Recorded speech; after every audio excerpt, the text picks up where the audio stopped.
Hi, I'm Matt Payne, and welcome to 20th Century Revolutions. Episode 2.30, The Fall of Rumelia, The Balkan Wars, Part 1. Last time, we followed the events of late 1911 and early 1912 as an opportunistic Italy forced a war upon the Ottomans in an effort to claim Libya. As we saw, the Ottoman government proved wholly unprepared for this invasion, and the Italians quickly occupied key towns along the North African coast. But then, in response to the invasion, CUP officers under the leadership of Ismail Enver organized an informal guerrilla war in Libya, and this insurgency proved highly effective.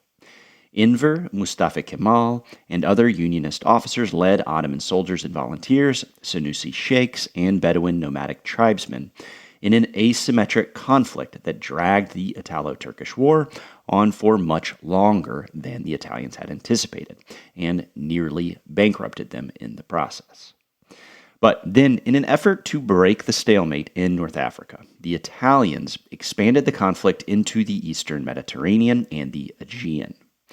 As the Ottomans were fending off this existential threat to the heartland of the empire, the CUP government under General Mahmud Shevket was toppled by a coup. This coup was organized by a coalition of liberals, lower-ranking military men, and Albanian leaders, under the leadership of a group calling themselves the Savior Officers. Following the Savior Officers' coup, the government was taken over by an allegedly nonpartisan government dubbed the Great Cabinet. In reality, this government was largely under the thumb of the liberal and anti-CUP Freedom and Accord Party. But still, in order to strengthen national unity, the Sultan appointed as Grand Vizier the aging military hero Gazi Ahmed Muhtar Pasha, who was viewed as a non-party man. So, going into the fall, the CUP was out of power. But the war with Italy was beginning to look very, very grim, and it seemed only a matter of time until the new Ottoman government would surrender. CUP officers like Enver called for a continuation of the war in order to salvage Ottoman honor. However, following the Italian seizure of strategic islands in the Aegean and bombardments of Ottoman ports in Anatolia, the Ottoman position became completely untenable. But before a final peace could be secured, the worst fears of Ottoman diplomats suddenly came true when Montenegro declared war on the Ottoman Empire on October the 8th, 1912, and launched the First Balkan War. So, the good news for us here on this podcast is that we have already covered the background of the Balkan Wars in quite a lot of depth. And honestly, I'd say about, half of the episodes thus far could be considered as a background to the Balkan Wars. But if you're just dropping into this episode specifically and want more info on how we got here, a good place to start would be the episode on the Bosnian Crisis, episode 2.25, as well as our series on the Macedonian Struggle, episodes 2.16 through 2.18. Then, if you want to go even further back, listen to the series on Bulgarian unification, episodes 2.4 and 2.5. And finally, for the longue durée history of the Ottoman Balkans, essentially the entirety of Season 1 will get you covered. But for a very quick rundown, so that we can understand the greater significance of the Balkan Wars within the broad sweep of history. The Balkan League that would declare war on the Ottoman Empire in 1912 was made up of Bulgaria, Serbia, Greece, and Montenegro. All of these nation-states, with the notable exception of tiny Montenegro, were at one time or the other a constituent part of the Ottoman Empire. For centuries, the Balkans were a vital center of the empire's political, economic, and military life. And among many reformist elites, especially the Young Turks, Rumelia, which is what they called Ottoman Europe, was viewed as the empire's most progressive and dynamic region. In contrast, eastern Anatolia, North Africa, and greater Syria were viewed by the Young Turks as provincial backwaters, as peripheral territories to be ruled, almost like a colony administered from the imperial metropole in Istanbul. The veneration of Rumelia would persist right up until the outbreak of the Balkan Wars, and arguably long after the wars had ended. Nearly all of the most important Unionist leaders during and following the revolution were from Ottoman Europe. Enver grew up in Monastir. Mustafa Kemal had been born and raised in Salonika. Talat was from Edirne and spent most of his formative years in Salonika. Ahmed Niazi was from the Monastir province. Ahmed Jamal had been born on the island of Lesbos and would, like Talat, Enver, and Mustafa Kemal, spend much of his life in Salonika. And these are simply the most prominent figures in the CUP, but the pattern continues through the ranks of the party. As we talked about in our episodes on the Young Turk Revolution and on the Action Army, the revolution was in many ways a Macedonian and Albanian phenomenon, as officers, guerrilla bands, and volunteers rose up throughout Rumelia to overthrow the traditionally entrenched powers in Istanbul. So, the revolution was driven in large part by actors from Ottoman Europe, who sought to modernize the empire in line with Rumelian ideals of reform, cosmopolitanism, and military professionalism. The fact that the revolution's home was in Rumelia matters because the Balkan Wars would be, more than anything else, a life-or-death struggle for control of Ottoman Europe.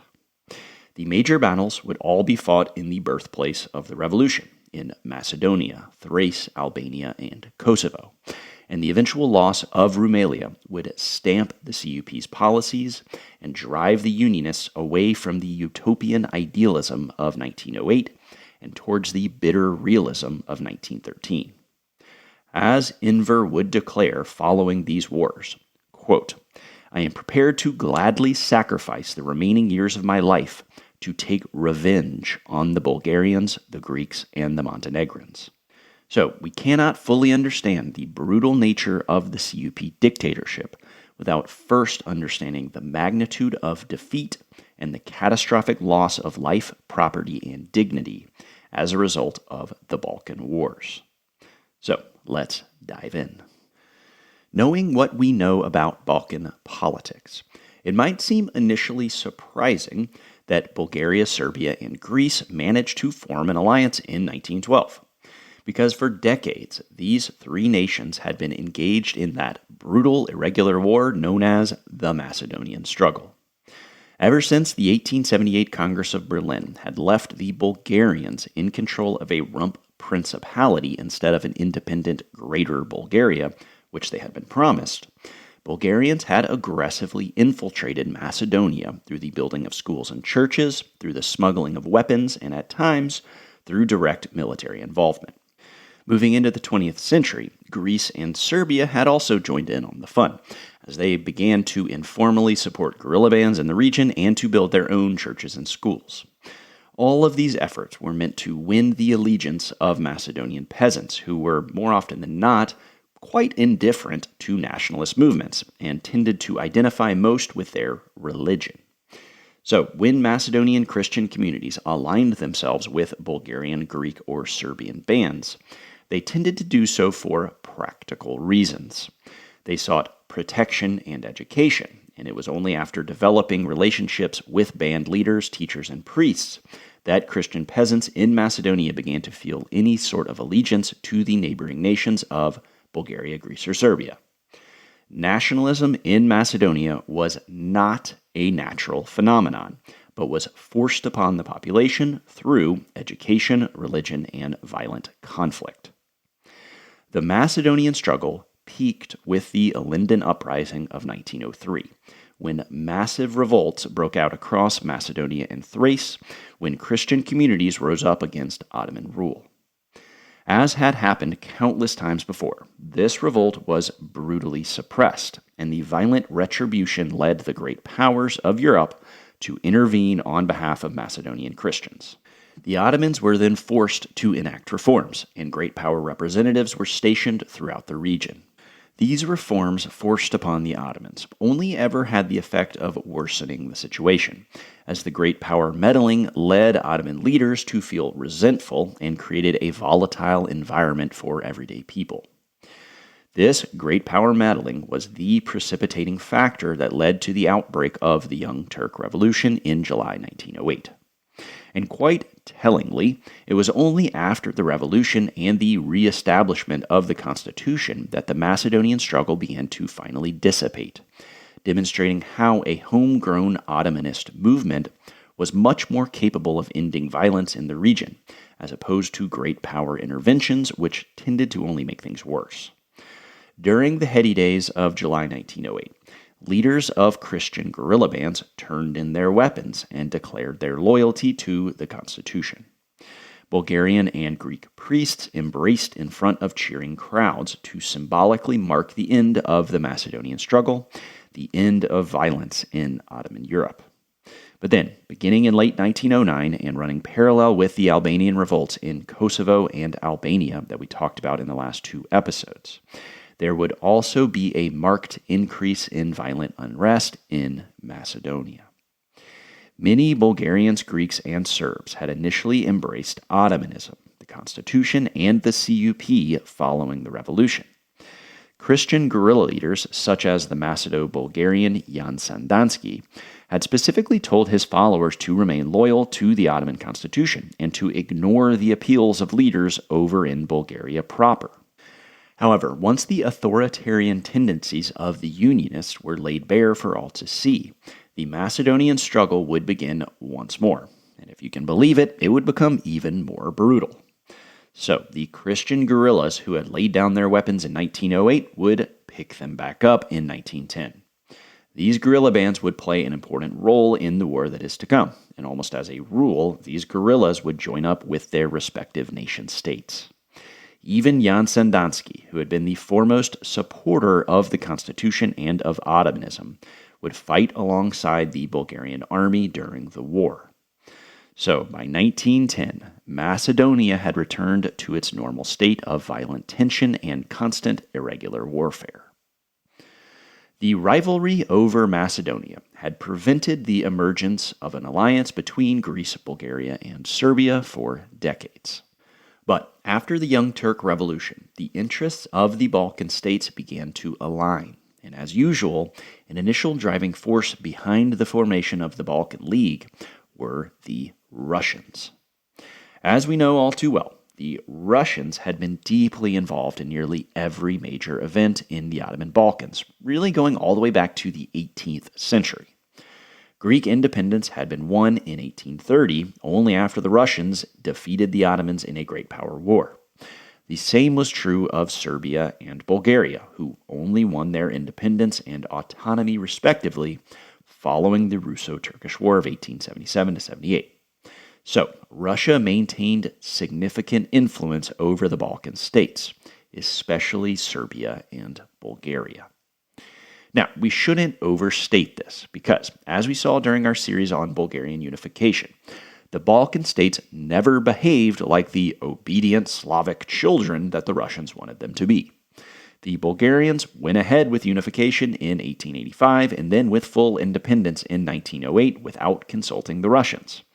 And then Serbian loyalty often flitted back and forth between the Russians and the Austrians.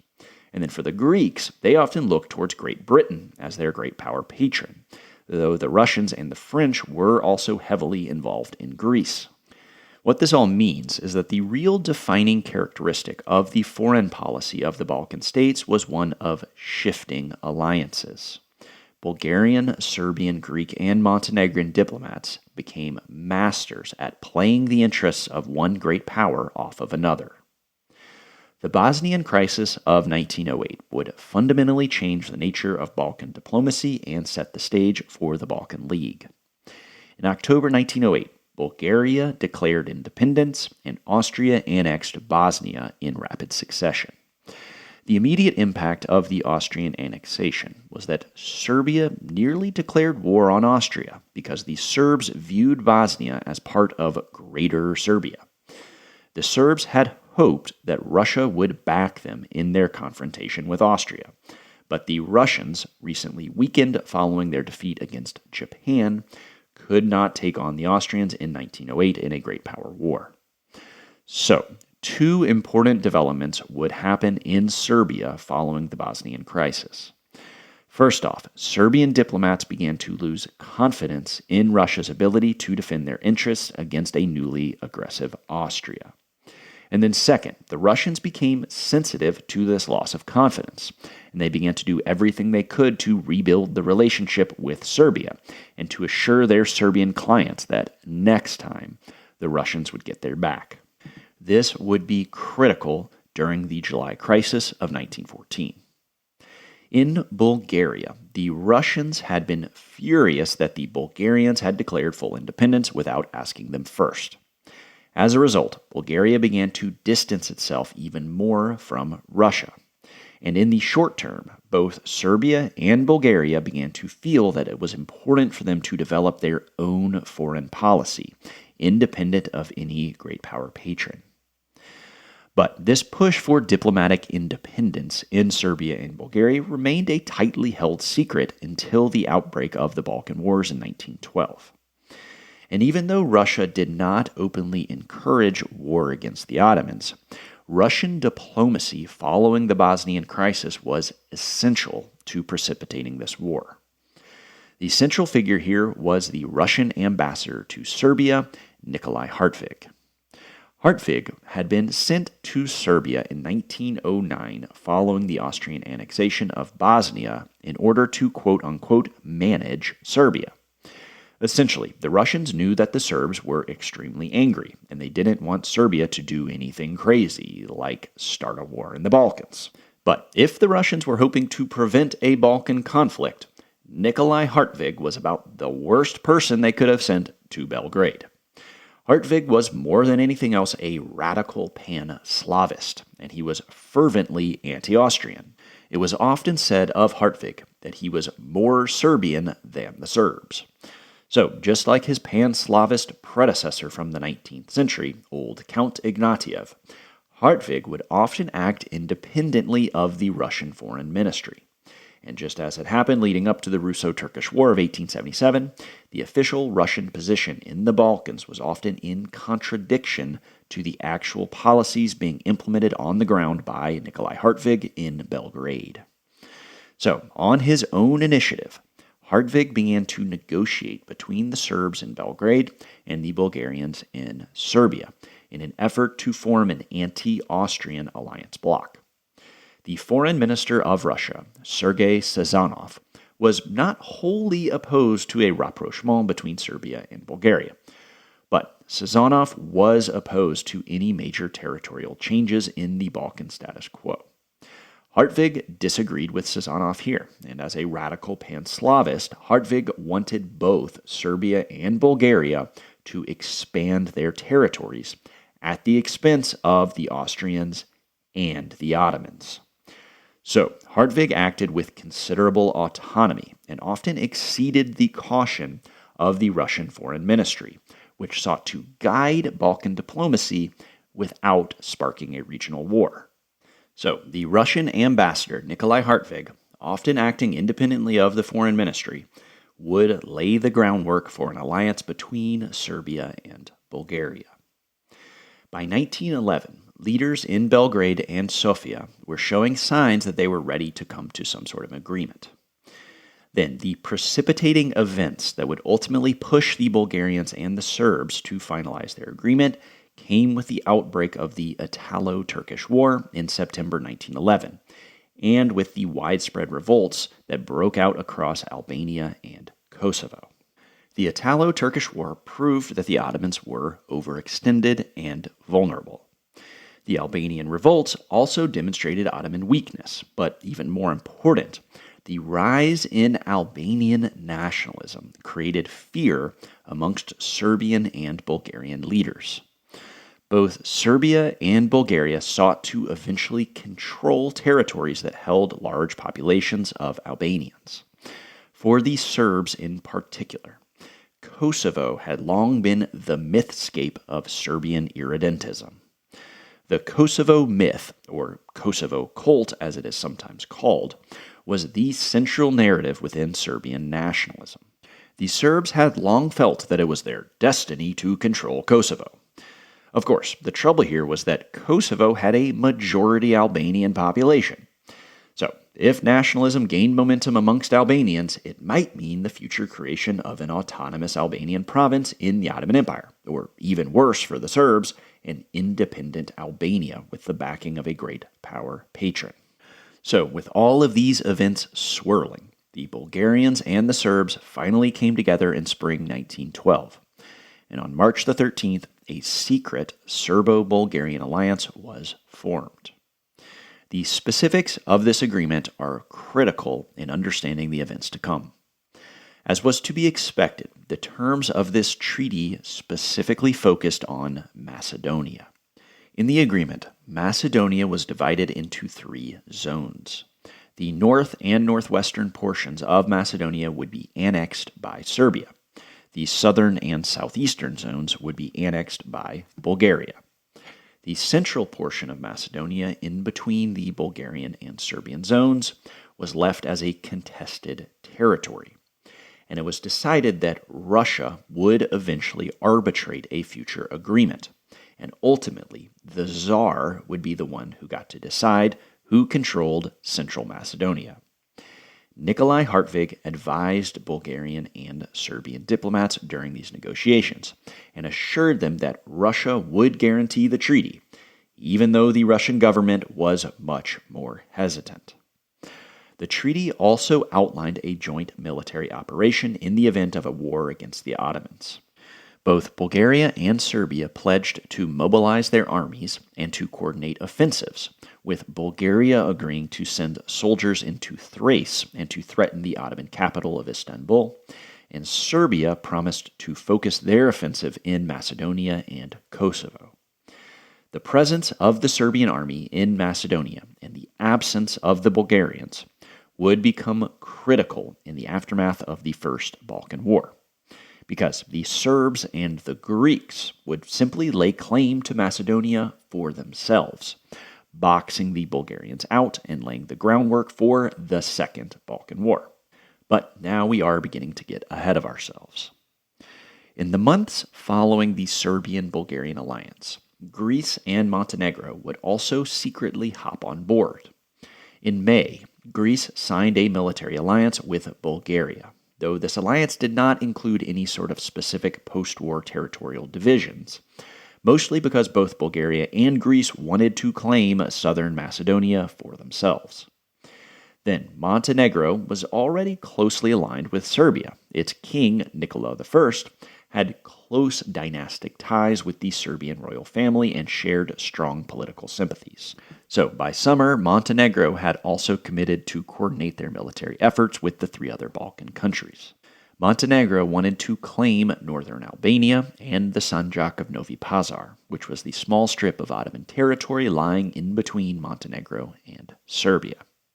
So, with all 4 countries laying claim to pieces of Ottoman territory, the Balkan League epitomized the aggressive irredentist nationalism that had come to define the region's politics. Bulgaria, Serbia, Greece, and Montenegro all viewed their territorial claims as a God-given right, ordained to them by their nationalist mythologies. But it is very, very important to remember that these territories claimed by the Balkan League had been under Ottoman control for hundreds of years and held very, very diverse populations. So many Muslims, especially Muslim Albanians, had long lived in these areas now being claimed by the Christian nation-states. During the course of the wars, the Balkan countries will conceive of their invasions as a liberation, but in reality it will be a conquest of Ottoman lands that will prove catastrophic for the everyday people of Macedonia, Kosovo, Albania, and Thrace. It is quite telling that the event that would ultimately push the Balkan League to reveal itself and to declare war on the Ottomans was the success of the Albanian revolts. As we mentioned last episode, many Albanian Ottoman troops had refused to suppress the revolts in 1912, and some even defected or deserted.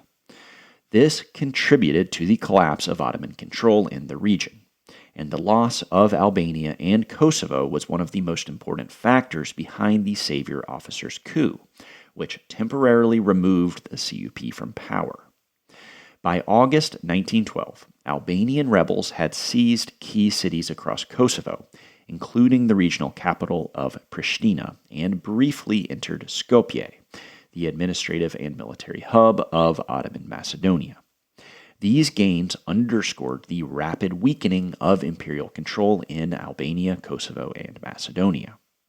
In response, the new government under the great cabinet of war hero Gazi Ahmed Muhtar in Istanbul issued a decree granting the Albanians all of their demands. So, this meant the allowance of Albanian language schools, the selection of Albanian local officials, a local Albanian gendarme police force, and partial self-government. Essentially, it looked as though Albania was about to win autonomous status within the Ottoman Empire, just as Bulgaria and Serbia had once done. An autonomous Albania was extremely threatening for the Christian nation-states of the Balkan League, because it would directly threaten their territorial ambitions, which included the entirety of this proposed Albanian state. If an autonomous Albania was created by the Ottomans, and most importantly, if this new Albanian state was accepted by the great powers, the irredentist claims of the Balkan states would potentially be lost forever. So, Serbia, who had already been boxed out of controlling Bosnia by the Austrians, began to feel that they had to do everything they could to prevent the formation of a greater Albania that might cut Serbia off from the Adriatic coast and from controlling northern Macedonia and Kosovo. Serbian leaders concluded that they needed to claim Macedonia and Kosovo now, while the Ottomans were still vulnerable amidst the war with Italy. So, in late September, Serbia called for a general mobilization. Montenegro, who was closely aligned with Serbia and harbored their own ambitions in northern Albania and the Sanjak of Novi Pazar, also began preparing for war. Greece remained initially hesitant, partly due to unresolved disputes with Bulgaria and uncertainty over naval coordination. Bulgaria, by contrast, was already preparing a major offensive into Thrace. Meanwhile, as the Balkan states prepared to strike, political tensions in Istanbul reached a boiling point. The Ottoman state was now being led by a cautious civilian government that had sidelined the Committee of Union and Progress during the Savior officers' coup. But the CUP had not disappeared. Instead, it reemerged in the streets, rebranding itself as the voice of patriotic defiance and resistance. Mehmed Talat, recently driven from power, became the leader of this wave of CUP agitation. Both Talat and Mehmed Javid, the two most powerful unionists who had held government ministries, had both been forced underground during the Savior officers' coup. Throughout the summer of 1912, Talat and other CUP hardliners presented themselves as true Ottoman patriots, willing to sacrifice for the fatherland in ways that the new and cowardly government was not. And then, as tensions with the Balkan states grew throughout the fall, Talat and the CUP would attempt to capitalize on the crisis atmosphere by making populist appeals to Ottoman Muslims, who were understandably afraid of a Serbian or Bulgarian invasion. On October the 4th, Talat and other leaders of the Sacred Committee organized a large demonstration in Istanbul just down the street from the Sublime Porte. Talat, Dr. Nazim, and others gave fiery speeches to the crowd, and the demonstration ended with Talat waving a large Ottoman flag and shouting, "War, we want war." In response, a large crowd of students answered Talat's declaration with a call for an aggressive attack on Bulgaria's most important cities, saying, "War, we want war. Assault on Plovdiv, assault on Sofia." The next day, the CUP's central organ, Tanin, would state, quote, "There's only one act, one vision that occupies the life and existence of the nation. War, war, war." It is notable that the Donme economist Mehmed Javid refused to speak at the demonstration in Istanbul or to publicly call for war. It appeared that Javid was already beginning to move away from the radical unionist line being espoused by Talat Javid's longtime friend and comrade from Salonika. So while Javid continued to hold out hope that a diplomatic solution could be found to save Ottoman Europe, Talat and the majority of Unionists intentionally inflamed the passions of young, angry Ottomans through populist propaganda. On October the 8th, an even bigger demonstration in Istanbul would be led by the CUP. Thousands of young students and other disaffected Muslims marched on the Sublime Porte, singing patriotic songs and shouting, "We want war, long live war, to hell with Article 23," a reference to the 1878 Treaty of Berlin. Then, apparently, a student then shouted, "The nation wants war, not the dismemberment of the empire nor the abandonment of Macedonia." In the end, the CUP and the patriotic students in Istanbul would get what they wanted. Because that very same day of the demonstration, on October the 8th, 1912, tiny Montenegro declared war on the Ottoman Empire. 9 days later, Bulgaria, who had already engaged in military operations, formally declared war and began moving troops toward the Ottoman border in northern Thrace. A day after that, Serbia and Greece followed suit. So, by October the 18th, all 4 members of the Balkan League, Greece, Serbia, Bulgaria, and Montenegro, were officially at war with the Ottoman Empire. The combined armies of the Balkan League would crash upon Ottoman Europe like a tidal wave. And to the great surprise of everyone, from the great powers to the leaders of the Ottoman Empire and the Balkan states, and especially to the CUP, the Ottoman armies would be in full-scale retreat within 6 weeks of fighting. The first decisive battle came in late October when the Serbs thrashed the Ottoman Vardar army at the Battle of Kumanovo. Following this victory, the Serbs would capture Skopje, which had briefly fallen into the hands of Albanian rebels mere months earlier, and they then began to march towards Monastir in central Macedonia. Then, on October the 26th, with the Ottoman armies in Macedonia in complete disarray, Greek forces under the Crown Prince Constantine seized the city of Salonika. And just like that, the birthplace of the revolution, home of the CUP's Sacred Committee, the secretive revolutionary cell that had launched the 1908 revolution, was now occupied by a foreign army. Further to the east, the Bulgarians on October the 22nd won a decisive victory at the Battle of Kirk-Kilise, capturing the town of Kirklareli, a mere 200 kilometers from Istanbul itself. On October the 28th, the Bulgarians once again crushed the Ottoman army at the Battle of Lüleburgaz, in what was one of the largest battles in Europe since the Franco-Prussian War of 1870. Following this defeat, the Ottoman army retreated all the way to the Çatalca line, a fortified defensive line just 40 kilometers outside the gates of the imperial capital. By the end of November, the onslaught of the Bulgarian army was finally halted at the Battle of Çatalca. This battle also saw brutal fighting, but the Ottoman army managed to hold the line and to prevent the Bulgarians from entering Istanbul. Even as the main Bulgarian forces advanced towards Istanbul, a separate army had already encircled the fortress city of Edirne, also known as Adrianople, and the Bulgarians would then besiege the city. Edirne, the home of Mehmed Talat, would then be put under a grueling siege that would last over 4 months. In late November, while the Bulgarian advance was ongoing, the Serbs would win yet another victory in western Macedonia and would capture the city of Monastir, the home of the revolutionary heroes of liberty, the Albanian Ahmed Niazi and Ismail Enver. Stuck in Libya fighting the Italians, Enver was forced to watch helplessly as his homeland was conquered by the Serbs. Mustafa Kemal, the future Ataturk, would also have to watch helplessly from Libya as his home of Salonika was taken by the Greeks.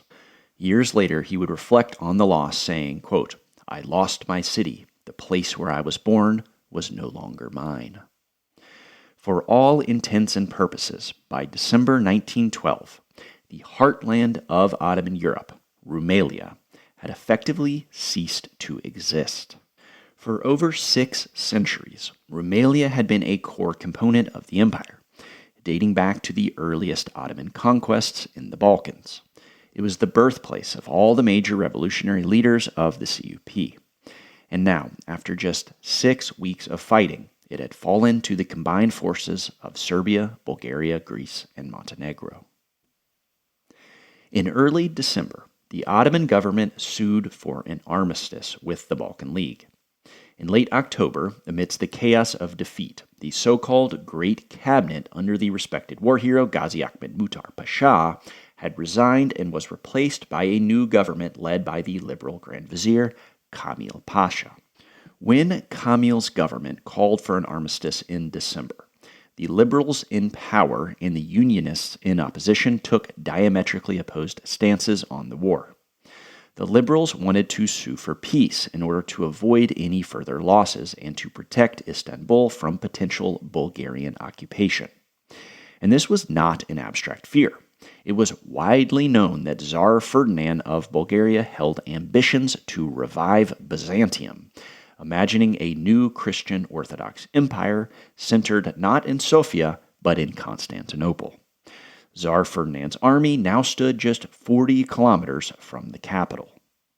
The Unionists, meanwhile, slammed Kamil's government, accusing it of cowardice and of mismanaging the war. Talat and other CUP radicals called for renewed resistance to drive the Balkan armies out and to save Rumelia. Several Ottoman positions were still holding out. The city of Yanina in Epirus was besieged by Greek forces. Shkodër, or Ishkodra, in northern Albania was under pressure from the Montenegrins. But the loudest calls were made to save Edirne, Talat's hometown, still under siege but not yet fallen to the Bulgarians. Amidst this atmosphere of political turmoil and military catastrophe, Ismail Enver would finally make his way back to Istanbul. When word reached Enver in Libya of the invasion of Rumelia, he resolved to return home to defend the empire. But by the time he left Tripoli, the CUP had been purged from government. So Enver, now a revolutionary without a state, had to travel in secret. With the help of CUP contacts, he was first smuggled from Tripoli to Alexandria. Then he boarded a steamer across the Mediterranean, passing through Malta before landing in Brindisi, Italy. From there, he traveled by train through Trieste to Vienna, and finally, with the assistance from Unionist agents in Austria-Hungary, he boarded the Orient Express, riding through enemy territory in Serbia and Bulgaria. He then arrived in Istanbul in disguise, reportedly using an Albanian pseudonym. Upon his arrival in the capital, Enver would say, quote, "I find myself in a totally hostile environment. The whole cabinet, as well as the Minister of War, are being very friendly, but I know they are having me followed by spies." In late December, Enver made several trips to the Çatalca line, where the Ottoman army had finally managed to halt the Bulgarian advance. There, he became convinced that the Ottomans had the upper hand, and that now was the time to launch a counteroffensive to relieve Edirne. He warned, quote, "If the cabinet surrenders Edirne without any effort, I will quit the army, I will openly call for war, and I do not know, or rather don't wish to say, what I might do." Next week, we will get to see what Enver would decide to do, and how he and Talat would set into motion a plan to overthrow the government, seize control of the capital, and to restart the war for Ottoman Rumelia. So, join me next episode for The Raid on the Sublime Porte.